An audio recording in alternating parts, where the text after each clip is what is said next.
If you take a look at the fleets of many premium and full-service airlines around the globe, chances are you'll spot the Boeing 777. This twin-engine widebody is a workhorse for long-haul travel, and carriers like Etihad, Emirates, and Qatar Airways have made it a central part of their operations. Even in the United States, 2 of the big 3 airlines rely on it. But there's one notable exception: Delta Airlines. Once a proud operator of the type, Delta retired its last 777 in 2020, ending an era that began over 2 decades earlier. To some, this decision came as a surprise.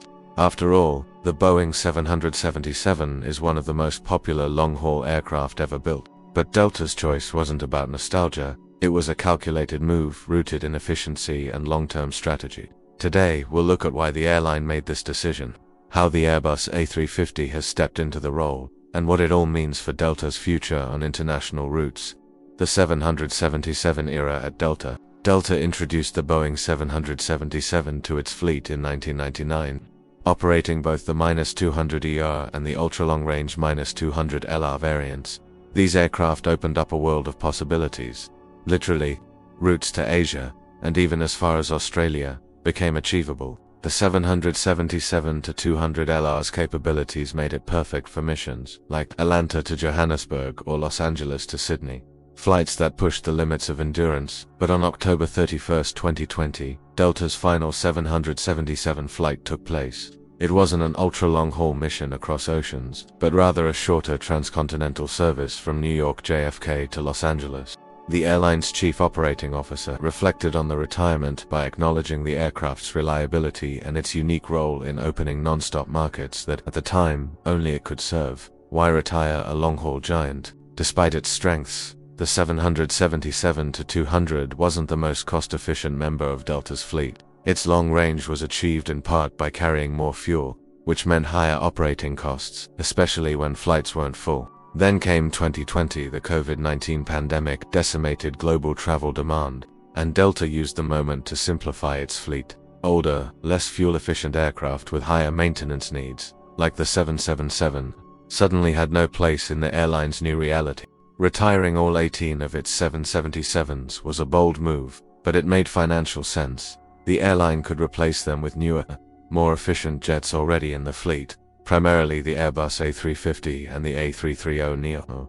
Enter the Airbus fleet. Delta had already ordered 40 Airbus A350s, along with a large A330 fleet. The A350-900, in particular, was a near-perfect successor to the 777-200LR. On similar routes, it burns roughly 21% less fuel. The A330-900neo, while not quite as long-range, covers most of Delta's international network with excellent efficiency and a passenger capacity that nearly matches the 770s. But this wasn't just about Airbus versus Boeing. It was part of a bigger plan: fleet simplification. By reducing the number of aircraft types, Delta could streamline crew training, simplify maintenance, and cut spare parts inventory.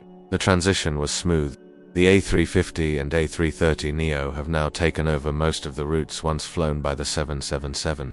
The only minor challenge is payload limits on certain ultra-long-haul flights, such as those to South Africa, but for the vast majority of routes, the Airbus jets fit perfectly. The emotional farewell.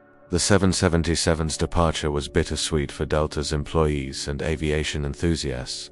On forums like Reddit, fans shared memories of the aircraft's comfort, reliability, and the sheer excitement of flying on one of the world's most capable long-haul machines. Some questioned why Delta didn't retire older aircraft like the 757 or 767 instead. But those jets still fill an important middle-market niche that no current aircraft can replace. The 777, on the other hand, was caught between the A330neo and A350, a narrow gap that made it less essential. The business case. Financially, the logic was clear. Delta's 777s were among the oldest in commercial service, requiring more upkeep and consuming more fuel than newer widebodies. Upgrading their cabins to modern standards would have been costly, especially during a time when demand for international travel was at rock bottom. By moving to the A350 and A330neo, Delta not only lowered operating costs, but also offered passengers a better experience, from more comfortable cabins to improved in-flight technology. On top of that, the new aircraft have reduced emissions, aligning with Delta's environmental goals.